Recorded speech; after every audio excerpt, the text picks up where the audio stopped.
మీకు తెలందే ఉంది. రోజు రోజుకి భూభారం పెరిగిపోతుంది.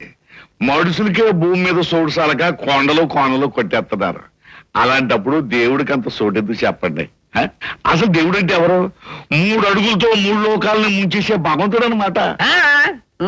అంచేత యాతమా బాయి చెప్పేది ఏంటంటే ఆ గుడి తలంలో ఉన్న శవనాలయాన్ని కొట్టించేస్తే అక్కడే కొత్త కొట్లు కట్టించుకోవచ్చు కదా అని. అది కాదు. కొట్ల? ఏం కొట్లు? ఒకటేంటి, రకరకాలుగా కట్టించుకోవచ్చు. రేవుడునే ఉందిగా గుడితలం, వ్యాపారానికి మంచి అడుగుగా ఉంటుంది. అట్లాగే కుర్రకారంతా చిన్న క్లబ్ ఒకటి కట్టించుకోవాలని ముచ్చట పడిపోతున్నారు.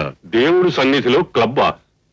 మా తాతలు తండ్రుల కాలం నుంచి ఆ దేవాలయాన్ని, దాని ఆస్తుల్ని 10 మంది అనాథలకు ఆశ్రయం ఇవ్వడానికి, చదువు చెప్పించడానికి ఉపయోగిస్తున్నామే కానీ క్లబ్బులకి, వినోద కార్యక్రమాలకి కాదు.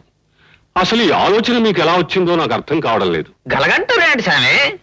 మానవ సేవే మాధవ సేవని మీలంటారే అంటారు కదా.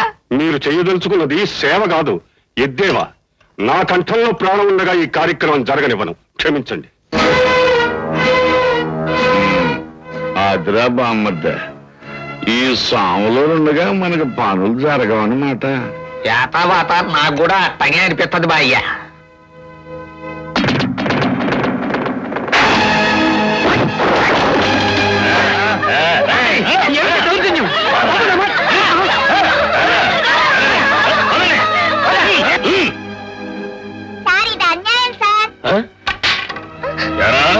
నీకు కూడా న్యాయం చెప్పాలరా?